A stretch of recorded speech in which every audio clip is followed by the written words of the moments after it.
بسم اللہ الرحمن الرحیم۔ ایک سوال آیا ہے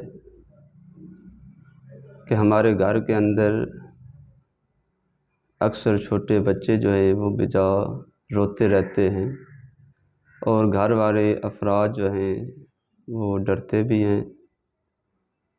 تو اس حوالے سے ہماری رہنمائی کیجیے کہ بعض لوگ کہتے ہیں کہ گھر کے اندر جنات کا بسیرا ہے، اور بعض کہتے ہیں کہ جنات کا اہل خانہ کو اثر ہے۔ تو کوئی ایسی علامات ہیں جن سے ہمیں معلوم ہو جائے کہ آیا جنات کا گھر کے اندر بسیرا ہے یا نہیں، کیونکہ جگہ جگہ پہ کالے جادو والے، ناجائز عملیات کرنے والے بیٹھے ہوئے ہیں، جن کا کام صرف اور صرف لوگوں سے ناجائز طریقے سے ڈرا دھمکا کے پیسے بٹورنا ہوتا ہے۔ تو اس حوالے سے میں چند باتیں آپ کی گوش گزار کروں گا، امید ہے کہ ہر فرد کے لیے بہت ہی مفید ہوں گی۔ تو وہ محققین جو عملیات کا ایک خاص علم رکھتے ہیں، وہ محققین فرماتے ہیں کہ چند ایسی علامتیں ہیں جن سے معلوم ہو جاتا ہے کہ گھر کے اندر آیا جنات کا بسیرا ہے، یعنی جنات کا ڈیرا گھر میں ہے یا نہیں۔ تو اس حوالے سے عاملین فرماتے ہیں کہ پہلی علامت یہ ہے کہ جس گھر کے اندر جنات کا بسیرا ہو، مستقل طور پہ جنات جس گھر کے اندر رہتے ہوں، پہلی علامت تو یہ ہے کہ اکثر اس گھر کے اندر خوشبو آتی ہے، اور یہ کوئی دیر پا خوشبو نہیں ہوتی، بلکہ یہ پل دو پل کے لیے خوشبو آتی ہے، اور یہ ایک لہر کی طرح ہوتی ہے، بہت سخت خوشبو آتی ہے۔ اور دوسری علامت یہ ہے کہ کبھی کبھار جس طرح خوشبو آتی ہے، اسی طرح بہت ہی ناگوار بدبو آتی ہے۔ تو اگر صرف خوشبو آئے تو یہ جنات کے بسیرے کی علامت نہیں ہے، جب تک ساتھ کبھی کبھار بدبو نہ آئے۔ اور دوسری علامت عاملین فرماتے ہیں کہ اگر گھر کے اندر برتنوں کے بجنے کی آواز آئے، رات کو لوگ سوئے ہوئے ہیں کچن کے اندر یا کسی کمرہ کے اندر برتن گرنے کی، برتن بجنے کی آواز آئے، تو یہ بھی اس بات کی علامت ہے کہ اس گھر کے اندر جنات کا بسیرا ہے۔ اور تیسری علامت عاملین فرماتے ہیں کہ اگر رات کو سوئے ہوئے گھر میں دروازے کی بجنے کی آواز آئے، دستک کی آواز آئے، تو یہ بھی اس بات کی علامت ہوتی ہے کہ گھر کے اندر جنات کا بسیرا ہے، کیونکہ جس گھر کے اندر جنات کا بسیرا ہوتا ہے عموماً گھر کے جو دروازے ہوتے ہیں، کمروں کے دروازے، یہ رات کو دستک وغیرہ ہوتی ہے۔ اور چوتھی علامت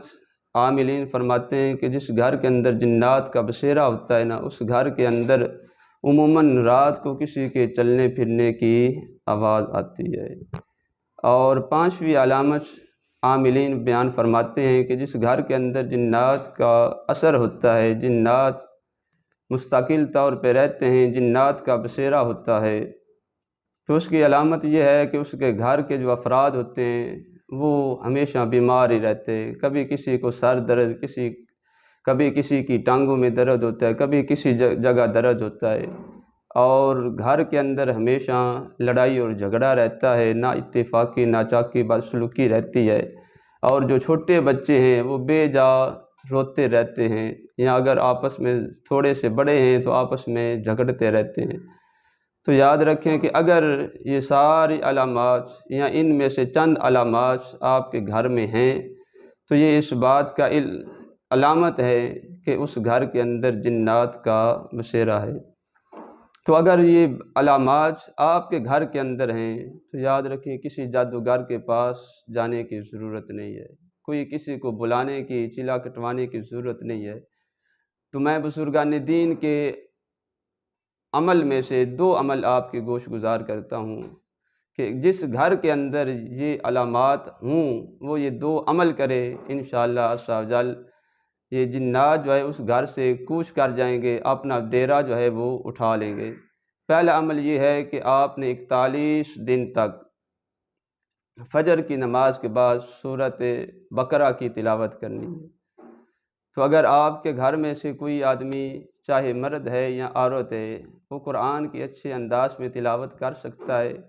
تو وہ 40 دن تک مسلسل قرآن مجید فرقان حمید کی دوسری سورت سورہ بقرہ کی تلاوت کرے۔ اور اس کے اندر یہ بھی ضروری نہیں کہ جس نے شروع کی وہ 41 دن تک مسلسل وہی پڑھتا رہے گا، اس کے اندر یہ بھی شرط نہیں، آج ایک نے پڑھی ہے کل دوسرا پڑھ لے، پرسوں تیسرا پڑھ لے۔ اگر یہ ناممکن ہو کہ کوئی بندہ سورۃ بقرہ نہیں پڑھ سکتا تو اس کا ایک اور بھی ہے کہ آپ کسی بھی بندے سے پڑھوا سکتے ہیں۔ تو اگر ایسا بھی کچھ نہیں ہو سکتا تو پھر یہ ہے کہ آپ آڈیو یا ویڈیو یہ ریکارڈ کر لیں سورۃ بقرہ، اور فجر کی نماز فجر کے وقت آپ اس کو چلا دیں۔ اور اس کے اندر یہ یاد رکھیں کہ سورۃ بقرہ کی جو تلاوت ہے وہ سورج طلوع ہونے سے پہلے شروع ہو جانی چاہیے۔ اور دوسرا عمل بزرگان دین فرماتے ہیں کہ گھر کے اندر صبح و شام اذان پڑھی جائے، صحن کے اندر کھڑے ہو کر، اور یا کسی کمرہ کے اندر کھڑے ہو کے آواز اتنی بلند ہونی چاہیے کہ پورے گھر کے اندر آواز گونجے۔ تو صبح و شام جس گھر کے اندر اذان ہوتی ہے اس گھر کے اندر اگر جنات کا بسیرا ہو تو وہ اپنا وہاں سے کوچ کر جاتے ہیں۔ اور اذان کے تو ویسے بہت ساری برکات ہیں، اور الحمدللہ یہ میں بذات خود اپنے گھر میں پڑھتا ہوں تو میں نے تو اس کی برکات دیکھی ہیں کہ جو بندہ صبح و شام اپنے گھر کے اندر اذان پڑھتا ہے تو اس گھر کے اندر رزق کی کمی نہیں رہتی، رزق کی برکت ہوتی ہے، اور دوسرا اس گھر کے اندر ہمیشہ اتفاق رہتا ہے، نہ چاکی بدسلوکی لڑائی جھگڑا نہیں ہوتا۔ اور جس گھر کے اندر اذان پڑھی جاتی ہے سب سے بڑی بات کہ اس گھر کے اوپر اللہ کی رحمتوں کا برکتوں کا نزول ہوتا ہے، اور شیاطین جو ہے اس گھر میں نہ رہتے ہیں نہ ہی اس گھر کا رخ کرتے ہیں۔ تو لہٰذا میں آپ احباب سے بھی گزارش کروں گا کہ اپنے گھروں کو اذان کی برکت سے محروم نہ کیجیے، اپنے گھروں کے اندر اذان پڑھنے کا معمول بنا لیجیے۔ انشاءاللہ عز و جل آپ خود دیکھیں گے، آپ خود چند ہی دنوں کے اندر اذان کی برکات کا نظارہ کریں گے۔